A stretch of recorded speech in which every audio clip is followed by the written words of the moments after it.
Bom, pessoal, são 19 horas, né? Faltando aí 30 segundos para as 19 horas.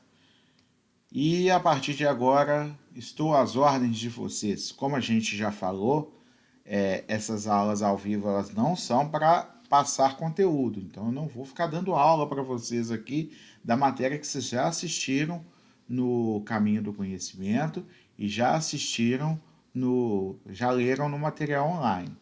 Essas aulas são para tirar as dúvidas, né? Então, na primeira aula ao vivo, a gente teve aquele momento de apresentação da disciplina, de dizer como que funcionaria tudo. Eu gostei da participação de vocês no fórum de discussão, foi bastante positiva, opiniões bem embasadas e tudo. Só dando uma bicadinha na água aqui para a gente não ficar sem voz. E a partir de agora, estou às ordens de vocês para tirar dúvidas de pontos que vocês não tenham entendido no decorrer do conteúdo. Imagino que vocês estejam estudando ao longo desses dias aí anteriores já lendo o conteúdo, assistindo às aulas e tudo.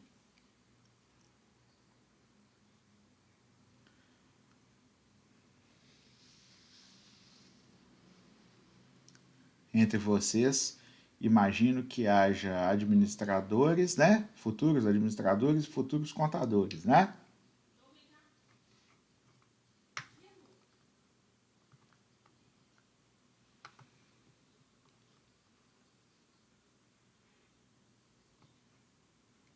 Sim.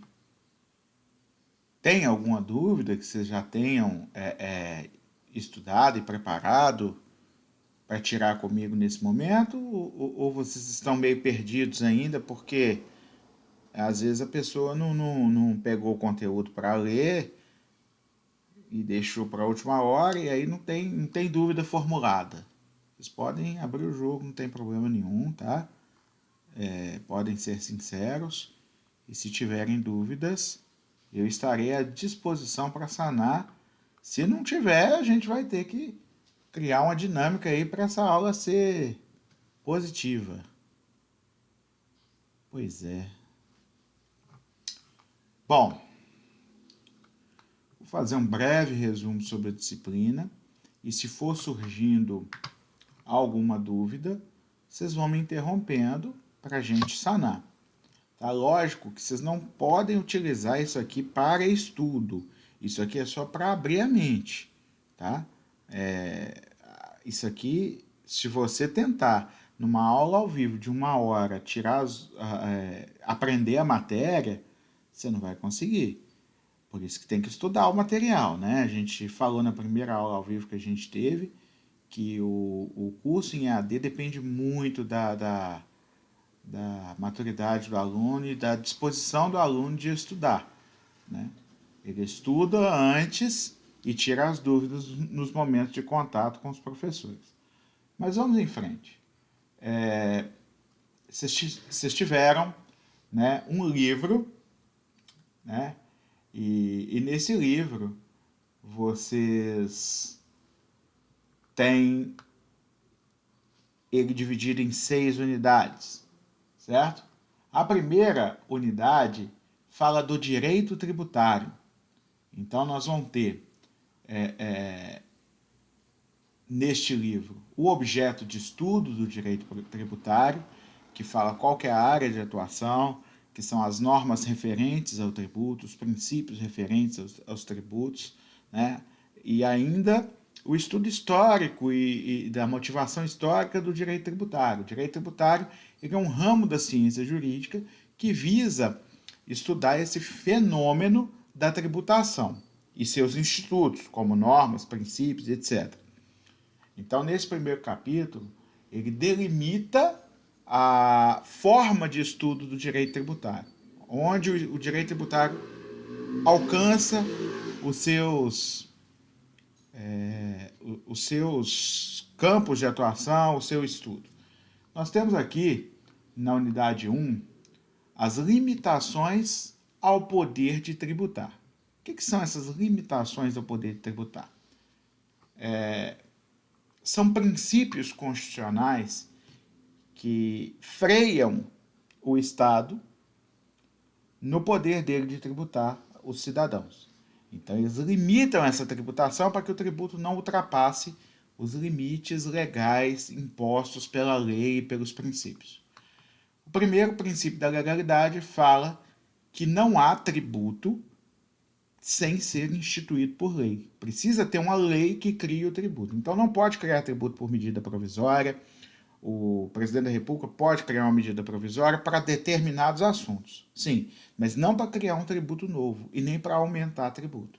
Então, para aumentar tributo ou para criar tributo novo, é necessário que haja lei, tá? Só por lei.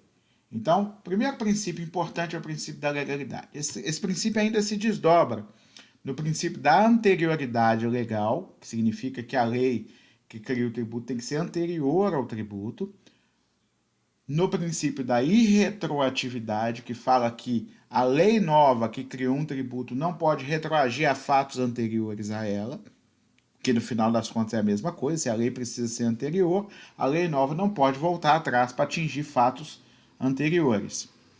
Nós temos aí também o princípio da anterioridade anual e anterioridade nonagesimal.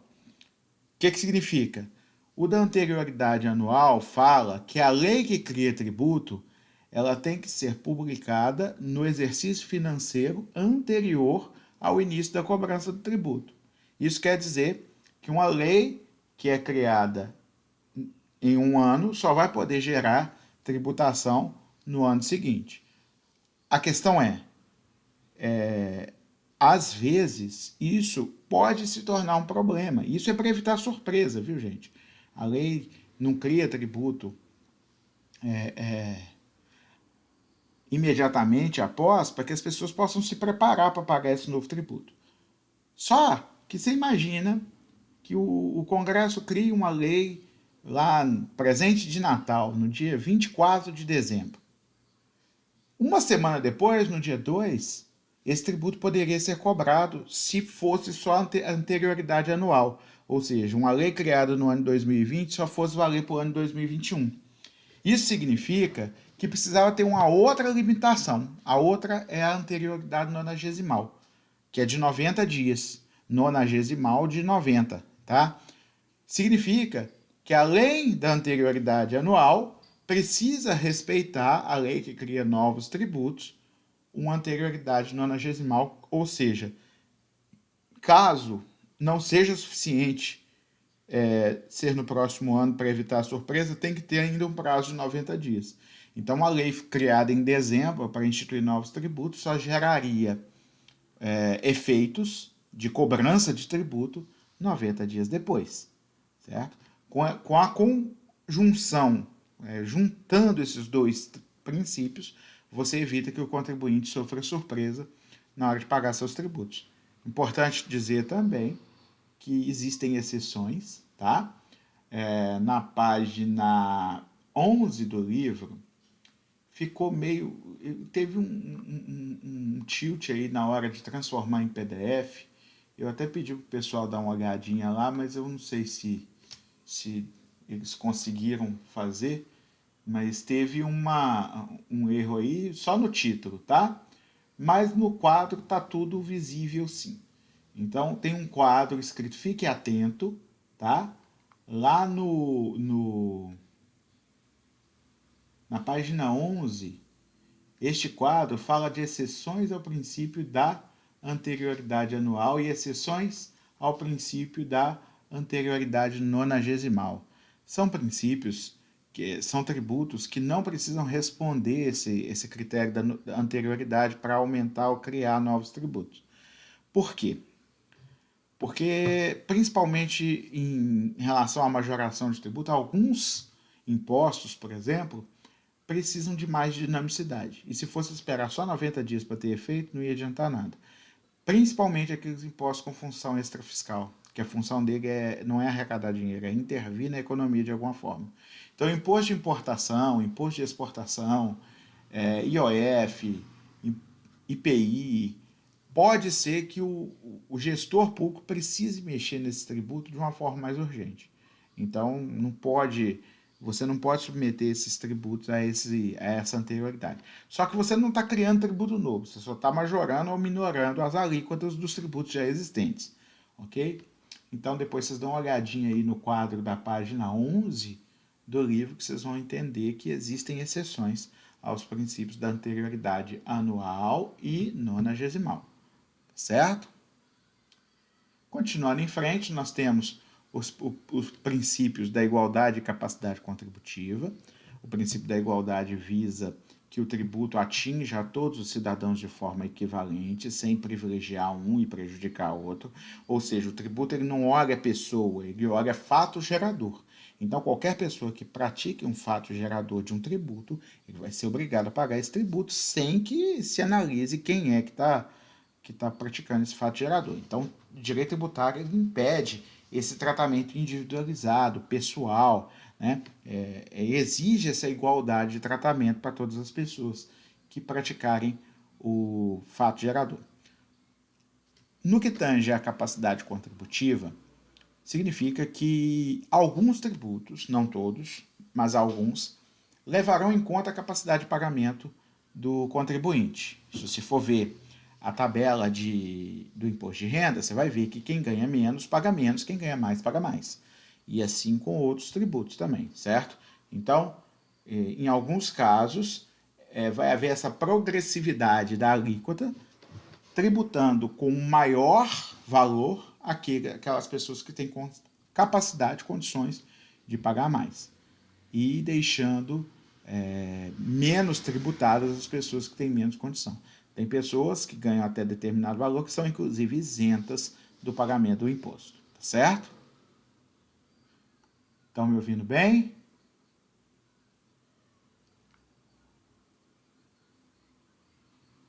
Responde aí para mim. Deixa eu fazer uma pergunta. Tá bom desse jeito, eu falando um pouquinho sobre a matéria? Se vocês tiverem dúvidas, vocês vão falando comigo.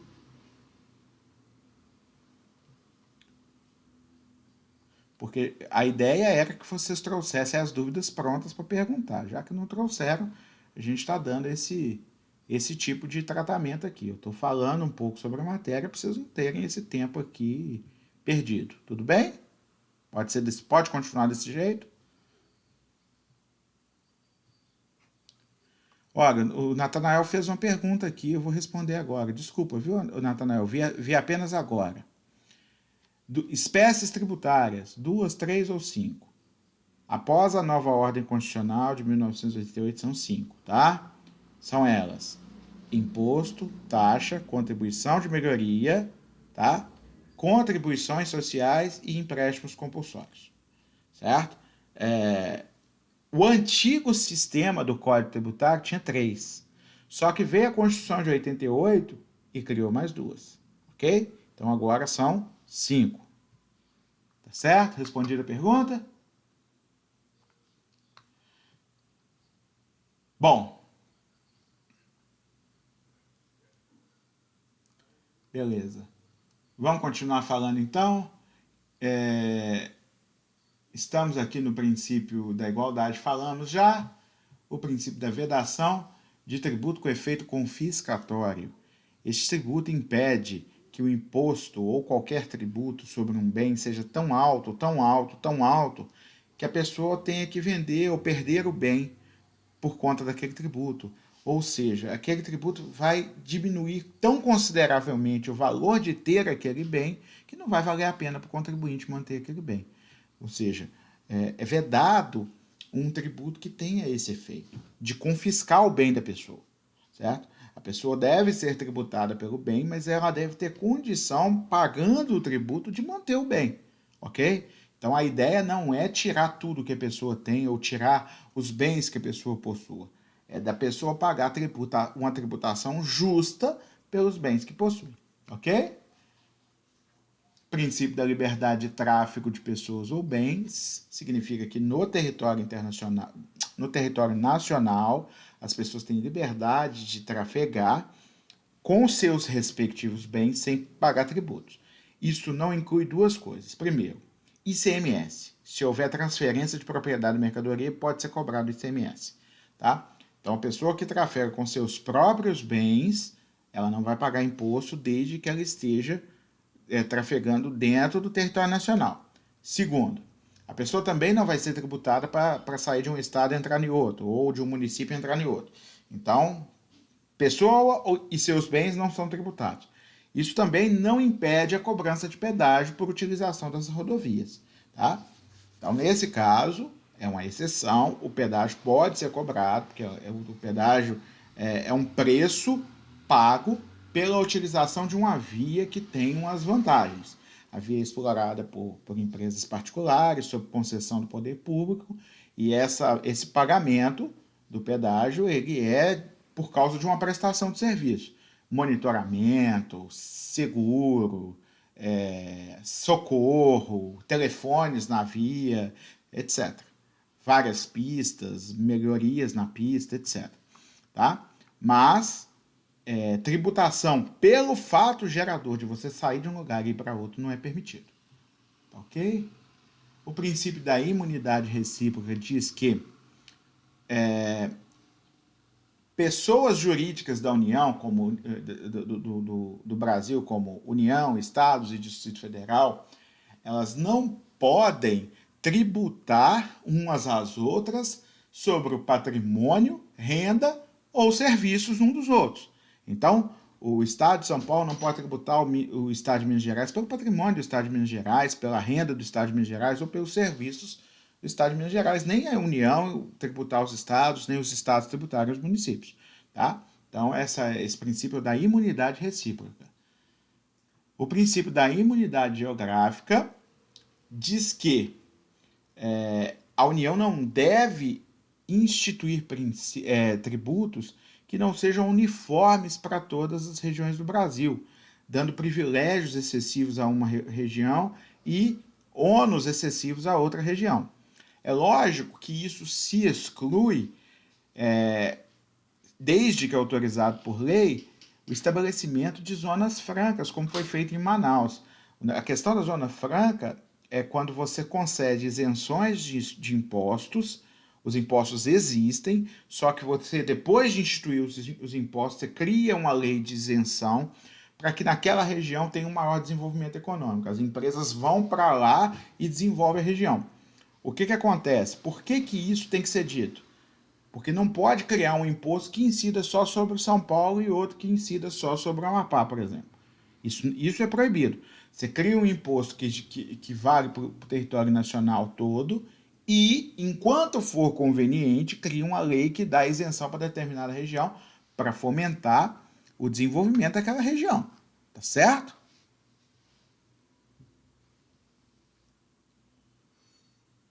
Espécies tributárias, Natanael. Manda para mim depois o print, tá? Você vai no portal, tem o link lá com o meu nome, manda para mim um print que eu vou conferir isso, tá? Porque pode ser que estava errado o gabarito. Vou dar uma olhada, tá? Porque aí talvez tem que ver o que era no exercício também, porque eu não lembro de tudo de cor, né? Então manda para mim que se for duas mesmo, pode ser duas espécies que se relacionam com determinado. Manda. Não tem como você acessar o exercício de novo, não? Você não consegue entrar nele de novo, não?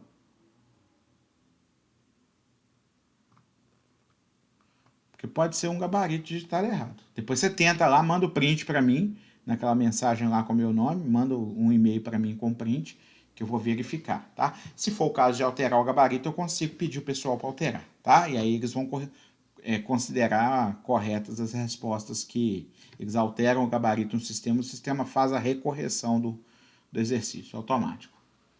Bom, deixa eu minimizar essa. Não cumulatividade. Este princípio é muito importante. Ele veda que alguns tributos sejam cobrados de forma cumulativa. Por exemplo, você pensou se um bem fosse comprado no litoral, vamos supor, lá no Porto de Santos, e aí esse bem fosse ser transportado, né? Aí ele é transportado para uma distribuidora lá no estado de Minas Gerais. Aí de Minas Gerais ele vai parar em outra distribuidora lá no Nordeste. E lá no Nordeste também é disseminado para vários estados do Nordeste. Você pensou se em cada parada dessa, cada intermediário desse, fosse cobrado o ICMS sobre o valor total do produto? Seria um absurdo. Chegaria aqui, o produto ia custar 5 vezes mais, 10 vezes mais do que custou no Porto de Santos. Então, o que acontece? O Porto de Santos, quando ele vende para o distribuidor de Minas Gerais, o ICMS que ele cobra é o ICMS referente ao preço inicial do produto. Chega em Minas Gerais e o distribuidor vai tirar o seu lucro e vai vender mais caro. Então ele vai cobrar só sobre a diferença de preço. E assim sucessivamente. Então, você não é tributado várias vezes pelo valor total do produto, tá certo? Qualquer erro de gabarito igual esse que o Natanael tá falando aí, se é que é um erro mesmo, tá, gente? Eu tenho que conferir depois. Às vezes o erro foi de interpretação, ele entendeu uma coisa e o exercício pedia outra. Eu não sei, eu não me lembro de cor do exercício, e aí ele vai pegar o exercício e vai me mandar e eu vou conferir, tá certo? O principal é ninguém sofrer nenhuma injustiça. Então, o princípio da não cumulatividade, ele preocupa-se justamente com isso, impedir que um tributo tenha cobrança cumulativa, né? E a pessoa vai pagando tributo sobre o valor integral a cada vez que parar em algum lugar. O tributo da não diferenciação tributária impede que os entes federativos cobrem tributos diferenciados dependendo de onde vem o produto. Então, vamos supor que o governador da Bahia dá certo com o governador do Rio de Janeiro. Gosta um do outro, tem a mesma orientação política. Aí vem o governador da Bahia, detesta o governador de São Paulo. Aí ele estabelece uma alíquota diferente para tributos que venham do Rio de Janeiro e de São Paulo. Não pode, tá? Então, esse tipo de diferenciação de tratamento por preferências e tal é proibido, tá? Então, o princípio da não diferenciação tributária justamente atua para impedir que haja esse tipo de diferenciação. O princípio da transparência, não só no direito tributário, mas como um todo, em todo o direito público, direito constitucional, direito administrativo, etc., a transparência é um dos princípios. O que significa transparência? É que o administrador público, em todas as suas ações, ele tem que atuar de forma cristalina. Tudo que ele está fazendo tem que ser bem, como é que eu vou te dizer? Bem demonstrado e bem publicado. Não pode ter tributo sem que haja o fato gerador explicadinho para que o contribuinte entenda por que está pagando aquele tributo. Não pode ter tributo sem uma lei que o institua. Tudo tem que ser perfeitamente transparente. Tá? As fontes do direito tributário. Então, nós já passamos de princípios, né, limitações do poder tributário e princípios para fontes, terminando aí o primeiro capítulo. Fontes é de onde vem o direito. Se você está com sede, você vai buscar água na fonte. Então, fonte é de onde vem a água, de onde vem o direito, ou seja, a origem, o manancial, de onde eu vou tirar o direito para estudar direito tributário. Isso significa que as fontes do direito tributário é de onde a gente pode tirar o estudo de direito tributário. Então, aí nós temos várias fontes, as principais são as leis, e quando a gente fala de leis em sentido amplo, a gente tem todas as formas, espécies de legislações que a gente tem. A principal delas é a Constituição, é a de hierarquia maior, aquela que não pode ser ofendida, é a nossa lei principal, é uma lei que já tem 32 anos aí de existência, quase, né?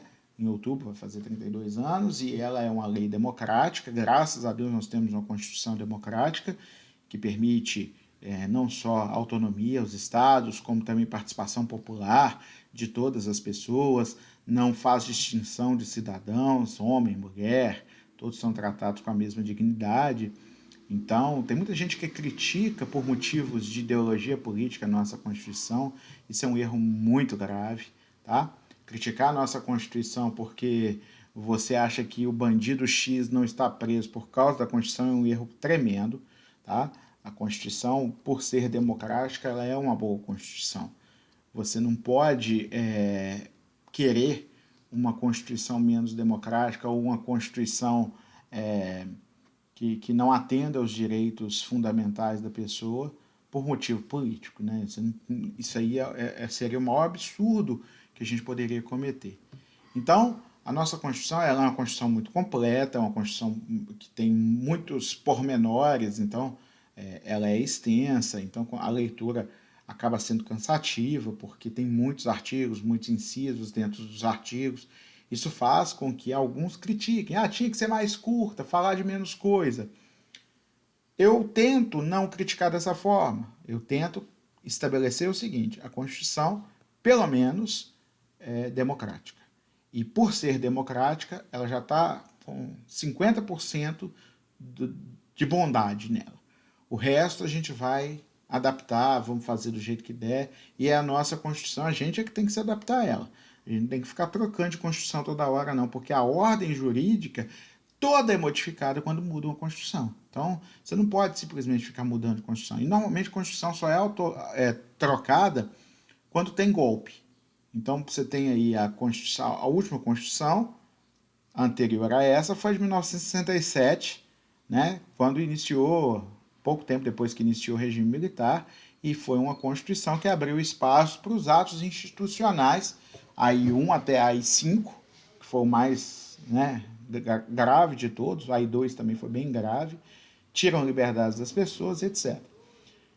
A anterior foi a de 1946, logo depois da ditadura de Vargas. A anterior, de 1930 Aí agora eu tenho que pensar, acho que foi 37, quando criou o Estado Novo. Então você percebe que muda a Constituição quando tem um ditador no poder. E aí depois, quando acaba essa ditadura, tem que ter uma Constituição nova para regulamentar a nova democracia. Então mudar a Constituição nunca é um bom negócio, tá? A principal fonte do direito tributário é a Constituição, porque ela estabelece a previsão de vários tributos. Não é a regulamentação dos tributos ainda, é a previsão. Olha, vai existir esse tributo que vai atuar nessa área, ok? Esse tributo vai ser cobrado pela União, esse tributo vai ser cobrado pelo Estado. E aí depois vem uma lei que regulamenta esse tributo, e aí, pormenorizadamente, de forma detalhada, vai estabelecer os detalhes da cobrança desse tributo, tá? A lei complementar, o maior exemplo é o Código Tributário Nacional.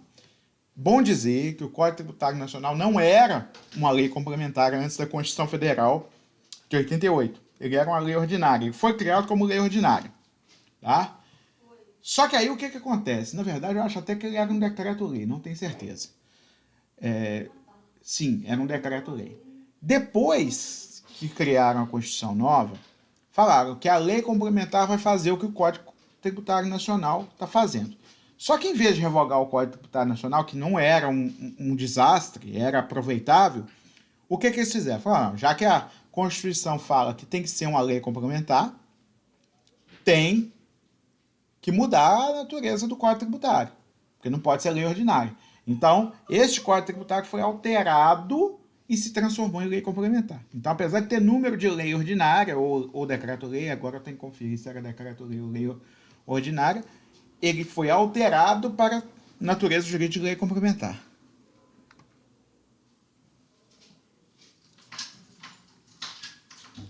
Você vai procurar, ô Natanael, contribuição de melhoria, tá?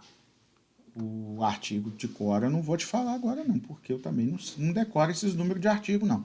Na minha prova você não precisa saber artigo decorado não, tá? Mas está lá em contribuição de melhoria. A melhoria em área urbana que gera aumento de valor de um imóvel, a espécie tributária é contribuição de melhoria, certo? Bom, lei ordinária é o tipo de lei mais comum que existe, tá? Então, a maioria das nossas leis são leis ordinárias. Se você quiser, daqui a pouco eu pesquiso para você, tá? Só me dá um tempo de concluir esse assunto aqui, que aí a gente pesquisa para você. Quando estiver falando de espécie tributária, vai ter lá o artigo que fala da contribuição de melhoria, eu te falo. Tá bom?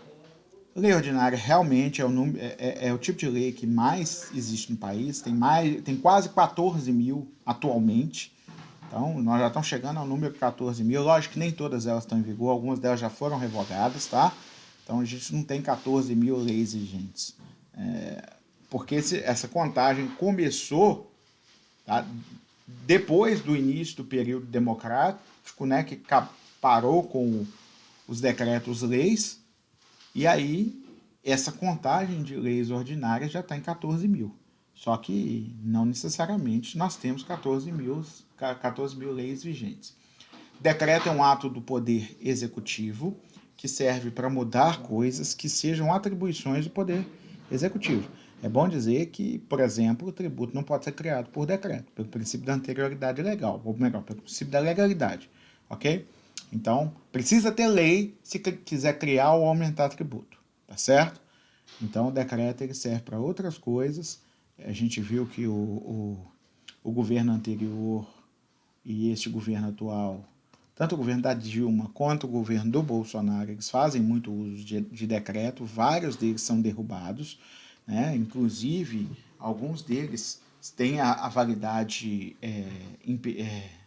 cancelada pelo próprio Poder Judiciário, porque são inconstitucionais.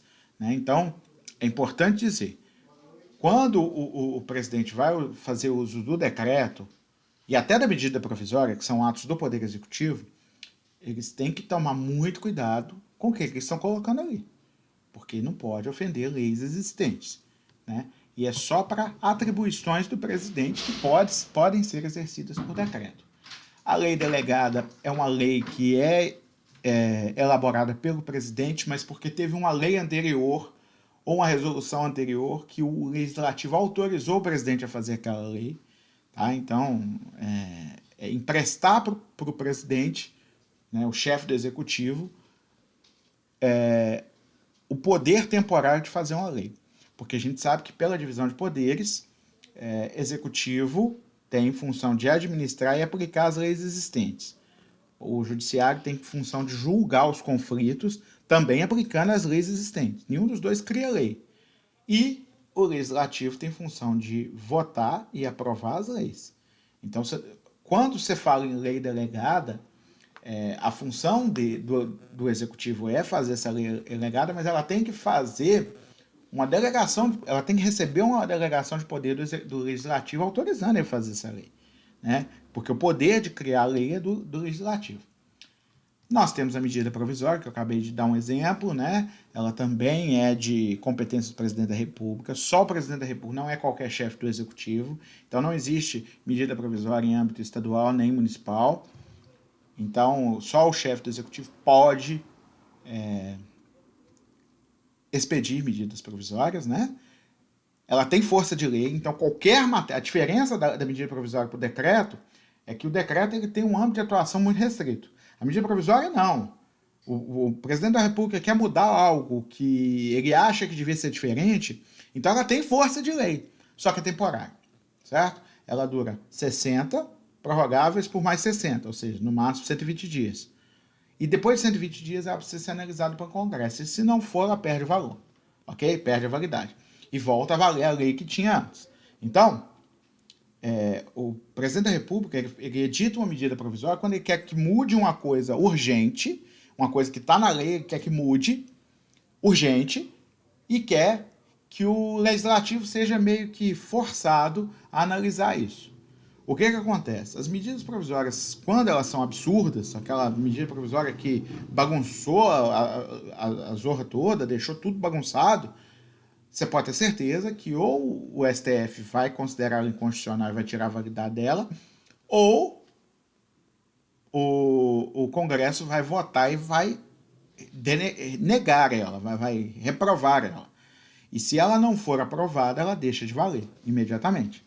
Tá? Agora, quando ela não é tão nociva assim, pode demorar um pouquinho a analisar. São 4 meses, 60 mais 60, né? E aí, depois de 120 dias, se não foi analisada, perde o valor automaticamente. Tá? Já aconteceu de algumas medidas provisórias nesse governo novo do Bolsonaro terem sido aprovadas e virado lei. Tá? Por exemplo, a Lei da Liberdade Econômica, ela começou como medida provisória.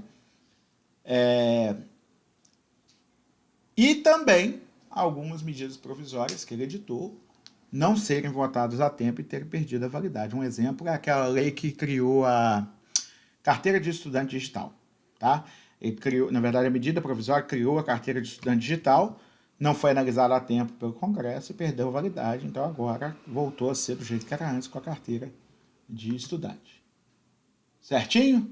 Decreto legislativo é semelhante ao decreto executivo, só que exercido pelo chefe do Poder Legislativo, que é o presidente da Câmara ou o presidente do Congresso, para resolver coisas internas. Mandar publicar a lei que foi promulgada pela derrubada do veto presidencial e outras coisas. Tá? Então, esses decretos são ordens do chefe do Poder Legislativo para cumprir atribuições do Poder Legislativo ali dentro.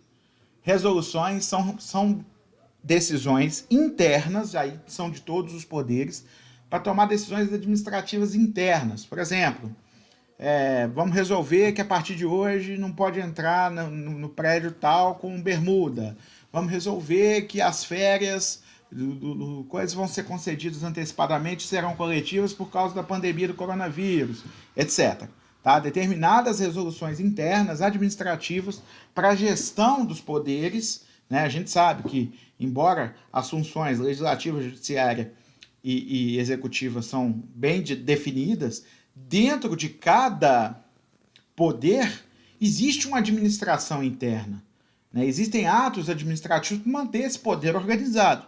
Né? É como se existisse um mini-estado dentro de cada poder que precisa ser administrado. Os funcionários, né? As atribuições, como é que vai funcionar a estrutura física, etc. E isso pode ser tomado por resoluções. Tratados e convenções internacionais são aquelas resoluções que são votadas em encontros, né? Convenções internacionais e congressos internacionais, e uma vez aprovadas no Congresso, elas têm que ser levadas ao Poder Legislativo para serem confirmadas. E uma vez ratificadas pelo Poder Legislativo, têm força de lei. Inclusive, os tratados de direitos humanos, que versam sobre direitos humanos, se confirmados pelo Congresso Nacional, adquirem força de norma constitucional. Ok? Então, nós temos os direitos definidos, direitos fundamentais defendidos na Constituição, estão lá no artigo 5º, mas se vier mais direitos aprovados em tratados de direitos humanos, e esses direitos humanos forem aprovados pelo Congresso Federal, eles adquirem força de norma constitucional, ok? Os demais tratados não, eles adquirem força de lei ordinária. Então, uma vez aprovados pelo Congresso, é bom que se diga, não é porque aprovou lá fora que vale aqui dentro. Ele tem que ser trazido para cá e ratificado pelo Congresso. Uma vez ratificada, aí sim. Tá certo? E nós temos as fontes formais secundárias, que são atos normativos, decisões com eficácia normativa, os costumes. Né? O que são os costumes? São práticas reiteradas. Né? Aqui se pratica isso e isso não está contra a lei, então vamos fazer desse jeito. Ok? Convênios, doutrina e jurisprudência. O que é a doutrina? É a opinião dos doutos, daqueles que estudam a matéria, escrevem livros. Ok? Então você pega aquele conjunto de livros e vai ler, aquilo é a doutrina. Jurisprudência são decisões repetidas dos tribunais. Então você vai formando jurisprudência quando você vai decidindo nos tribunais mais importantes naquele sentido. E aí, esses tribunais, quando vão firmando esse entendimento, eles passam a influenciar os demais. Então, também são fontes do direito. Ok? Bom, nós terminamos aqui a primeira unidade. Tem alguns exercícios aqui. Alguns de vocês fizeram? Tiveram alguma dúvida?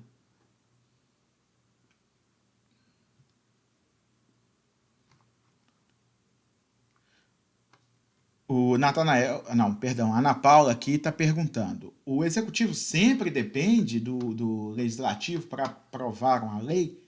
Sim e não. Vamos lá. Sim, porque não existe lei que não tenha passado pelo legislativo. Então, não existe determinação que dependa só do executivo. Primeiro, porque por decreto, que depende só dele, ele só pode atuar nas atribuições que podem ser decididas por decreto, e isso é limitadíssimo, tá? Então não é assim, eu vou mudar tudo por decreto. Não, não pode, tá? Segundo, por medida provisória, ele até muda, mas a medida provisória ela tem que ser constitucional, então ela não pode ofender a Constituição, ela não tem poder de ofender a Constituição, ela não tem poder de mudar a lei complementar, porque ela tem força de lei ordinária, tá? Então, Constituição e lei complementar não pode ser mexida por lei ordinária, por medida provisória. E aí, uma medida provisória, ela até pode alterar a validade de uma lei ordinária, só que ela precisa ser aprovada pelo Congresso depois. Se não for aprovada, ela vai perder o valor em no máximo 120 dias. Então, não existe como um presidente, qualquer que seja, governar sem a aprovação das leis que ele deseja mudar. Mas ele vai ser um mau presidente por causa disso? Não, ele pode cumprir as leis que estão vigentes aí e fazer um bom governo, né? Geralmente, aquele cara que tiver boas decisões, porque ele tem um nível de coisas que ele pode mudar por decreto. Por exemplo, vocês estão vendo aí nomeação e demissão de ministro, troca de chefe da Polícia Federal, isso tudo é feito por decreto do presidente da República. E podem ser boas ou más decisões. Então, dependendo do que ele fizer, pode ser que ele tenha feito bem, pode ser que ele tenha feito mal. Então, significa que pode-se fazer um bom governo mesmo quando você não concorda com as leis que estão lá. As leis, já ouviu aquela expressão em latim, dura lex sed lex? Bom, eu acho que vai até a unidade 3, tá? Na primeira prova. Conceito de tributo. Vocês já fizeram a primeira prova e agora vão fazer a segunda ou ainda é a primeira? Eu não sei como é que tá dividindo. Agora a prova online, que cai tudo, né? Eu não vou dar conta de rever tudo. Aquilo que eu falei com vocês. Devia ter trazido as questões prontas. E aí? Conceito de tributo. Tá no artigo 3 do Código Tributário, né? Primeiro, é uma prestação em dinheiro, né? Exigida compulsoriamente, ou seja, não é facultativo, você tem que pagar, é obrigatório, tá? Pode ser exigido de pessoas naturais ou pessoas jurídicas, tá? Não é só de pessoas naturais. Além disso, precisa de ter uma lei instituidora para existir um tributo. A gente já falou isso no princípio da legalidade, né? Não existe tributo sem lei que o defina, que o crie, né? E não é uma sanção de ato ilícito. Sanção de ato ilícito é multa, penalidade. Multa, penalidade é diferente de tributo. O que acontece? A penalidade você recebe porque praticou algo contrário à lei. O tributo não. O tributo você está pagando porque praticou algo que está dentro da lei. Você está fazendo tudo direitinho, mas tem que pagar o imposto, tá? Então, a atividade estatal existe, ela custa caro e ela é cobrada dos cidadãos, certinho? Classificação dos tributos, função fiscal, extrafiscal e parafiscal. Fiscal, arrecadar dinheiro, tá certo? Então, quando o tributo ele tem função de arrecadar dinheiro para custear a atividade estatal, função fiscal. Extrafiscal, função normalmente é intervenção na economia. Por exemplo, você aumenta a alíquota do produto do imposto de importação, você quer diminuir a importação, certo? Quando você diminui a importação, o que você faz com a balança comercial? Torna ela favorável. Você faz com que o dinheiro não saia do país, que o dinheiro fique circulando aqui dentro. Quando tem importação, entra produto, sai dinheiro, certo? E aí também você pode fazer a mesma coisa com o produto de exportação. Você diminui a alíquota do produto de exportação, do imposto de exportação, e aí você favorece a saída do produto nacional. O que está acontecendo? Está saindo produto, geralmente no Brasil sai commodities, né? Produtos agrícolas, etc. E entra dinheiro. Então você está aumentando a quantidade de dinheiro circulando no país e vendendo a produção nacional lá para fora. Então você pode intervir na economia mexendo no valor dos tributos. Isso é função extrafiscal. A função parafiscal são aqueles tributos que visam regular atividade externa, não é externa, atividade administrativa, mas que não é da administração indireta. Por exemplo, INSS, contribuição previdenciária, a previdência pública, ela não é nem necessária, se você for pensar, certo? Existe países que nem tem previdência pública mais, só tem previdência privada. Então, é uma atividade que é pública, é útil pra caramba. No Brasil, eu não veria o Brasil sem ela. Porém, ela não é a atividade primeira da administração. Então, é uma atividade, inclusive, administrada por uma autarquia, que atua separadamente do governo. Isso significa que a contribuição previdenciária que você dá para custear a previdência pública, ela tem função parafiscal. Tá certo? Bom, reais e pessoais. Reais são tributos que recaem sobre coisas. Exemplo de tributo real, IPTU. Não importa a pessoa, o tributo é calculado sobre o bem, IPVA. Bem, tá? Pessoais, tributos que recaem sobre pessoas, né? Exemplo, imposto de renda, né? A renda que a pessoa recebe, ok? Tributos diretos e tributos indiretos. Tributos diretos é aquele que esgota a atividade tributária naquele bem. Você pagou uma vez, acabou. Não vai ter mais tributação.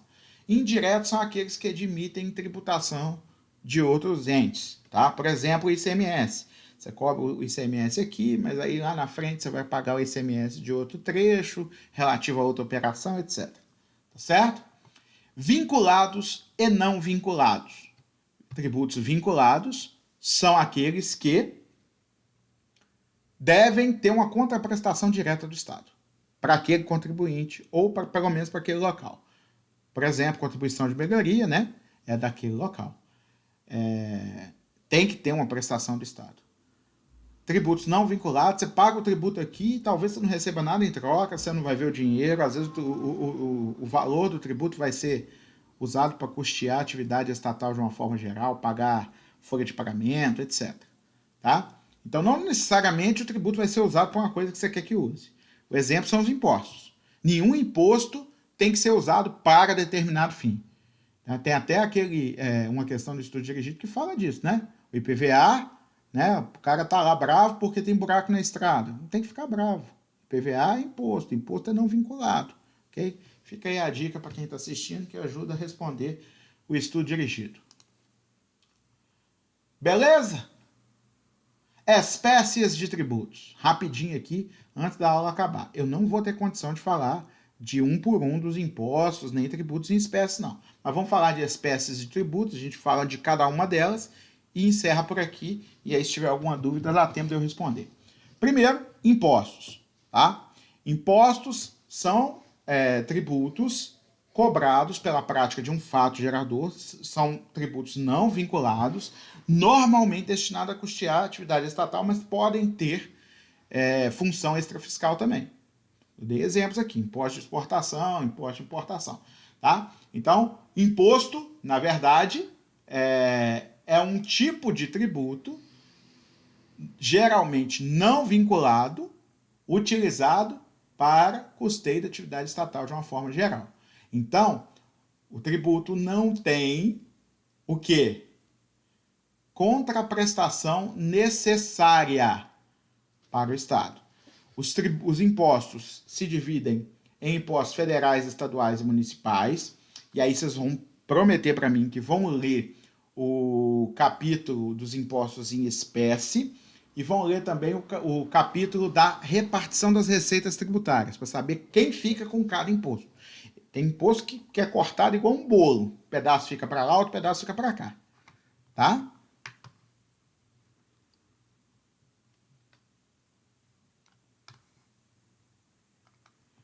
Vamos falar agora contribuição de melhoria. O Estado fez uma obra pública, valorizou um determinado bem, certo? E aí,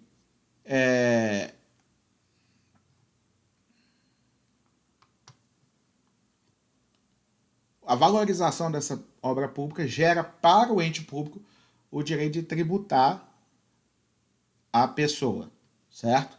Que recebeu valorização do seu imóvel.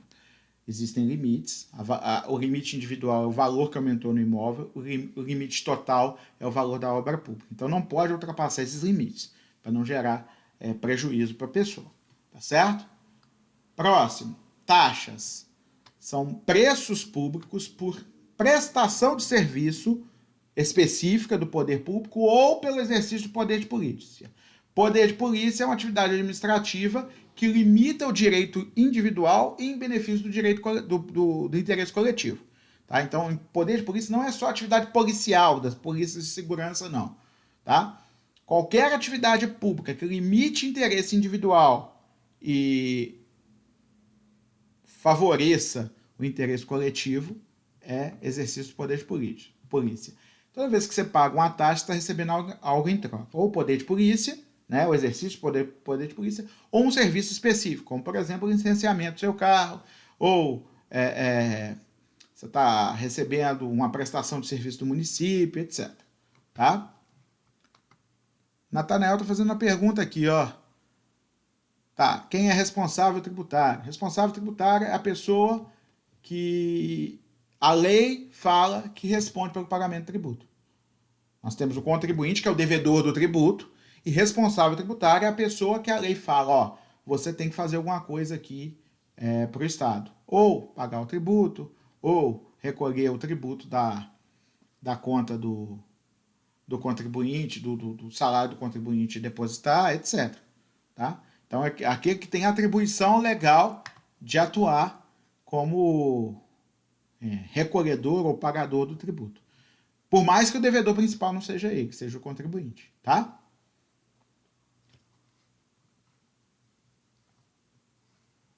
Estavam falando de responsabilidade de espécies tributárias, faltou duas. O primeiro são as contribuições sociais, são tipos tributários diferentes que atuam como uma intervenção do poder público na economia, tem finalidade fiscal de arrecadar dinheiro, por mais que se diga o contrário, tem algumas que vai ter a finalidade extrafiscal também, são várias, aí você vai ter CID, COFINS e etc. Leiam lá o capítulo das espécies tributárias que eu falo um pouquinho de cada uma, dou a função de cada uma, ok? E ainda temos o empréstimo compulsório, é quando o poder público precisa, na urgência, no desespero, de pegar um dinheiro seu, emprestado. Certo? Então aí ele cria uma lei que autoriza ele fazer empréstimo compulsório, por exemplo, um dos exemplos em calamidade pública ou guerra. Tá? Então aí a situação é tão grave que a situação de normalidade foi toda alterada. Então, por exemplo, uma guerra, a vida das pessoas está em jogo. Eu vou precisar de dinheiro. Aí eu vou fazer empréstimos compulsórios, vou pegar o dinheiro de fulano aqui e vou emitir título da dívida pública para pagar ele depois. Tá certo? Mas não é tomar o dinheiro da pessoa, não. Não é confisco, tá? É um empréstimo compulsório. É pegar emprestado para depois pagar. Dúvidas?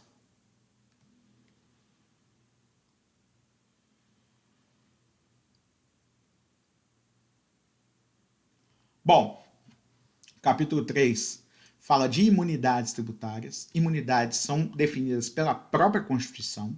Então, vocês leiam lá o artigo, vocês vão entender quais são as imunidades tributárias, né?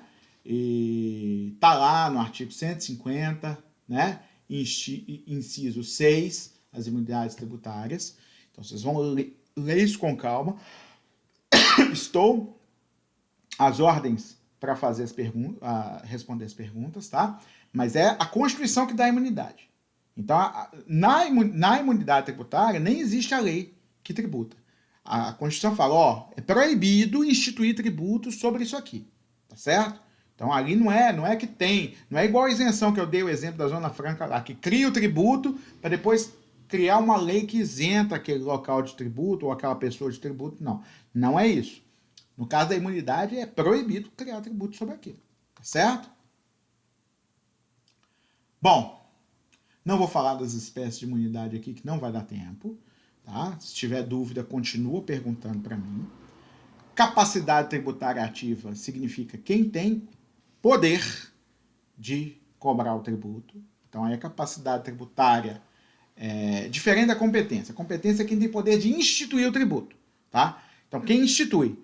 Capacidade é quem tem poder de cobrar. Então, a capacidade pode ser delegada para um outro ente. Um exemplo é o ITR. O ITR é federal, tá certo? Só que ele é repartido com o município. Em alguns casos, quando o município se compromete a cuidar de tudo, a cobrar, fiscalizar, etc., 100% vai para o município, inclusive a capacidade tributária. Aí quem vai cobrar é o município. Então vocês percebem que a capacidade não é o poder de instituir, a capacidade é o poder de cobrar e fiscalizar. Competência tributária é o poder de instituir o tributo. Aí obedece a quem a Constituição definiu que tem o poder de instituir o tributo. ITBI é municipal, Ana. Isso mesmo. Certinho?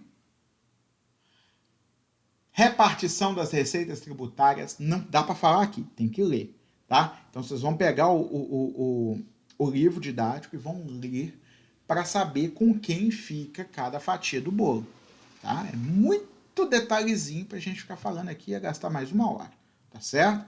Então não dá para falar nesse espaço aqui. Tudo bem?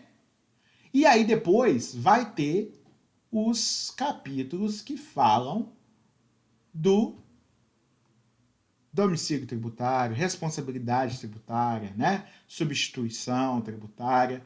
Vocês vão ter que ler e fazer perguntas depois, porque não vai dar tempo da gente tratar aqui nessa aula, como eu falei, não era para a gente dar matéria, foi só uma revisãozinha, e aí não tem tempo para fazer tudo, tá? Mas impostos em espécies e crédito tributário também cai na prova, estudem, tá? Por favor. Não é porque o que não deu tempo de falar aqui não cai na prova. Tá? Vai cair. A gente falou o que deu tempo. As três primeiras unidades deu tempo de falar aqui. Tudo bem? Tem mais alguma dúvida? Para o último minuto aqui? Porque daqui a 5 minutos eu tenho que começar a live lá com a galera de outra turma. Tá certo? Então tá, pessoal. Prazer estar com vocês, tá? Eu que agradeço. Tamo junto. Tô lá para responder o fórum de dúvidas, tá? Pode me mandar mensagem que a gente vai responder. Tá ok? E eu que agradeço vocês. Obrigado pela presença, tá?